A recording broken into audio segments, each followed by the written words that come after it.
इंदौर में कांग्रेस के प्रत्याशी रहे अक्षय बम ने चुनावी मैदान छोड़ने का खुलासा करते हुए कहा कि मैं गद्दार नहीं हूं, मैं रणछोड़दास नहीं हूं। इस दौरान अक्षय ने कांग्रेस पार्टी और कार्यकर्ताओं पर निष्क्रियता का आरोप भी लगाया। देखिए ये खास खबर। इंदौर से कांग्रेस प्रत्याशी रहे अक्षय बम का बड़ा खुलासा। अक्षय कांति बम ने नामांकन वापस लेने का खोला राज। कांग्रेस नेताओं की उदासीनता और निष्क्रियता को बताया नामांकन वापस लेने की वजह। बार बार मेरा चुनाव प्रचार कैंसिल हो रहा था, इसीलिए नामांकन वापस लेना उचित समझा। अक्षय कांति बम बोले, मैं गद्दार नहीं हूं, रणछोड़दास नहीं हूं। इंदौर में कांग्रेस प्रत्याशी अक्षय कांति बम ने अचानक कांग्रेस पार्टी छोड़ दी और बीजेपी में शामिल हो गए। इस घटना की देश भर में चर्चा है। वहीं कांग्रेस नेता लगातार अक्षय बम और बीजेपी पर तरह तरह के आरोप लगा रहे हैं। इसी बीच अक्षय बम ने खुद इस बात का खुलासा किया है कि वे क्यों ऐन वक्त पर कांग्रेस छोड़कर बीजेपी में आए। अक्षय ने प्रेस कॉन्फ्रेंस कर बताया कि कांग्रेस प्रत्याशी बनने के बाद उनके चुनाव प्रचार लगातार कैंसिल हो रहे थे और बूथ पर कांग्रेसी भी सक्रिय नहीं हो रहे थे। इसीलिए उन्होंने मतदाताओं को धोखा देने के बजाय नामांकन वापस लेना उचित समझा। बम ने कहा कि मैं गद्दार नहीं हूं। हमारे जिला अध्यक्ष शेट्टू भैया, सारे मीडिया के यहाँ पे प्रभारी, आप पत्रकार बंधुओं, आज करीब करीब 7 दिन हो गए हैं कि मैंने अपना नामांकन वापस लिया। पिछले सोमवार को मैंने लिया था, आज हम रविवार को बैठे हैं।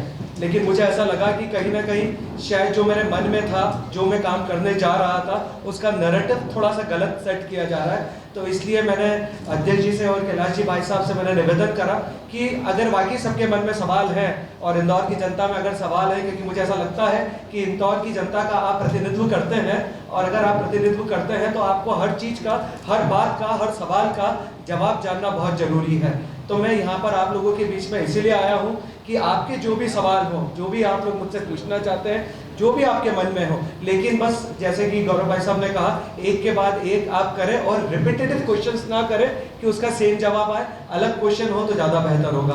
आप अपनी बात आप मुझसे पूछ सकते हैं। जब भी आप चुनाव में लड़ने जाते हो तो कार्यकर्ता को मोटिवेट करना पड़ता है, उसके एक अपने काम होते हैं। लेकिन ये कहना कि परेशान करें, इंपॉर्टेंट ये है कि आज अगर किसी का, आज मैं आपको बताऊं, 24 तारीख को मैंने नामांकन भरा। 24 तारीख की शाम को मेरे पास कोई कार्यक्रम नहीं था। 25 तारीख को मैं फ्री बैठा हुआ था। 26 तारीख को मेरा जनसंपर्क कैंसिल कर दिया गया। 27 तारीख को मेरा 2 वार्ड में मेरी मीटिंग हुई। 28 तारीख को मैंने बड़ी मुश्किल से कुछ कार्यक्रम खुद ऑर्गेनाइज करे और 29 तारीख को मेरा जनसंपर्क का कार्यक्रम 28 की रात को बताया गया कि 29 का भी आपका जनसंपर्क का कार्यक्रम कैंसिल हो गया है। ये 24 से लेकर 29 तक का सिर्फ मैं 5 दिन का आपको बता रहा हूं। बहुत सारे लोग कहते हैं कि एकदम से क्या हुआ। अगर आप लोगों ने देखा होगा तो 29 की सुबह मैं सब्जी मंडी गया था, लेकिन वो मेरे कहीं पे भी प्रोटोकॉल में नहीं था। चूंकि 29 को मेरा जनसंपर्क कैंसिल हो गया था, तो मैंने स्वयं कि मेरा समय बर्बाद ना हो और मुझे काम करना है, तो मैं खुद स्वयं सब्जी मंडी सुबह 5:30 बजे उठकर गया और 8:30 तक मैंने जनसंपर्क करा। आज जब चुनाव में 12 दिन आपके बचते हैं और लगातार अगर आपका जनसंपर्क का कार्यक्रम कैंसिल होता जा रहा है, तो एक प्रत्याशी क्या करेगा, आप बताइए। अक्षय ने बताया कि लोकसभा चुनाव पार्टी की विचारधारा पर लड़ा जाता है, व्यक्ति पर नहीं लड़ा जाता। इंदौर में विचारधारा नजर नहीं आई। विधानसभा चुनाव में टिकट मांगा लेकिन नहीं दिया। लोकसभा चुनाव के लिए भी 2600 बूथ के लिए सामग्री छपवाई थी, लेकिन सामग्री कांग्रेस के नेताओं के घरों में ही रखी रही। और लगा, आपने कहा कि लोकसभा में कमजोर था। दीदी, जो आदमी अगर समाज सेवा करना चाहता है और राजनीति करना चाहता है, उसको भी पता है कि इंदौर में 4 नंबर विधानसभा और लोकसभा की क्या हालत है। ये किसी से छुपा नहीं है। उसके बाद ऐसा नहीं कि मैंने सीधे लोकसभा के लिए हाँ करा है। जब मैंने 4 नंबर भी मांगा था, इसका मतलब है कि मैं हारी हुई सीट पे भी दम भरने की ताकत रखता था दीदी, इसलिए मांगा था। और टिकट नहीं हुआ था, उसके बाद लोगों ने विरोध भी करा था। ये मेरी ईमानदारी जताती है कि मैं हारी हुई सीट पे भी पार्टी के लिए लड़ने के लिए तैयार था। तीसरी बात, आपने कहा कि 5.5 लाख वोटरों का ये था।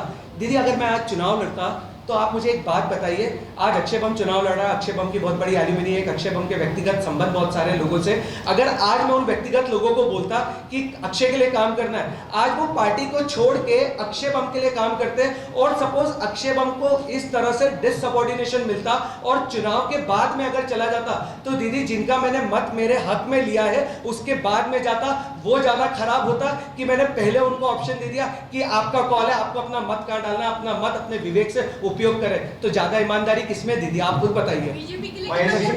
आप अगर देखेंगे कि मेरा जो टिकट डिक्लेयर हुआ था वो करीब 24 मार्च को डिक्लेयर हुआ था, 23 मार्च को डिक्लेयर हुआ था और 24 मार्च को संडे था जब मैं पहली बार गांधी भवन में आया था और मैंने अपनी बात रखी थी। शायद उसी दिन आपको मालूम होगा कि कितने लोग वहां पर आए थे और क्या चीजें हुई थी, पर वो इतना मायने नहीं रखता है क्योंकि आप लोकसभा का चुनाव लड़ते हैं और लोकसभा का जो चुनाव होता है वो करीब जैसे इंदौर लोकसभा है तो 8 विधानसभा के बराबर एक लोकसभा होता है। लेकिन आप जब 2600 बूथ की बात करते हैं और 2600 बूथ पे आपको काम करना होता है तो किसी भी आदमी के पास कोई व्यक्तिगत टीम इतनी बड़ी नहीं होती है कि पूरे 2600 बूथ पे जाके अपना काम कर सके। लोकसभा का चुनाव हमेशा नीति का होता है और पार्टी का होता है और पार्टी के संगठन का होता है और पार्टी के कार्यकर्ता का होता है। लेकिन एक सीरीज ऑफ एक्शन चल रही थी, उस सीरीज ऑफ एक्शन ने मेरा मन पलटा कि मुझे अपना नामांकन का फॉर्म वापस उठाना चाहिए। क्या आप वो बताइए पहले। मैं आपको ये बताना चाहता हूँ कि हर चीज का एक फॉर्मेट फिक्स होता है, मैं किसी भी एब्सोल्यूट फिगर्स पे बात नहीं करूंगा, लेकिन एक कैंडिडेट होता है उसको काम करना होता है और चुनाव में कहीं ना कहीं कमिटमेंट होता है। आज एक बात देखिए, मैं यहाँ पे बैठा हूँ और पूछ रहा हूँ जितने कांग्रेस के नेता हैं या जितने वार्ड के लोग हैं, क्या हर बूथ पर अक्षय की प्रचार सामग्री पहुंची या नहीं पहुंची? हर बूथ पे अक्षय की मतदाता सूची पहुंची या ना पहुंची? आप पता करिए, क्या वो मतदाता सूची का सूक्ष्म प्रशिक्षण करवाया? क्या आज अक्षय ने जो झंडे, बैनर्स और बिल्ले भेजे थे, क्या वो लगवाए गए? और आखिर वो अगर पहुंचे हैं तो वो क्यों नहीं लगा? आज 2600 बूथ पे प्रचार सामग्री 25 से 30 दिन पहले भेज देना बड़ी बात है।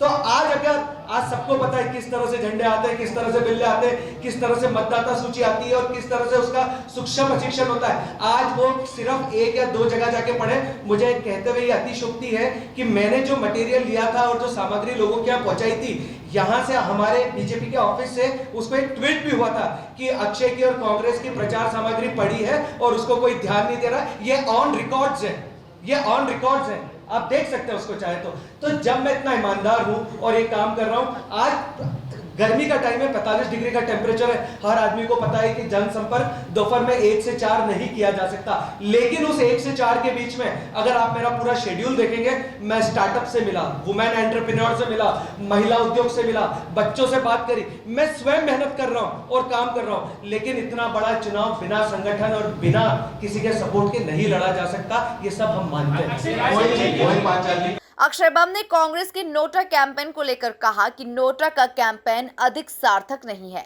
क्योंकि लोकतंत्र में नोटा को अधिक मत भी मिलते हैं तो भी दूसरे नंबर का प्रत्याशी विजेता होता है। What you need to understand is this कि नोटा होता क्या है? When you don't like any of the individual candidate, you put up a vote on the NOTA. आप नोटा पे लगा देते हो, लेकिन नोटा कहता क्या है? नोटा को अगर सबसे ज्यादा वोट मिल भी जाएंगे तो जो सेकंड हाईएस्ट कैंडिडेट होगा उसको विनर घोषित किया जाएगा। Is it right for the democracy? Is it right for the democracy?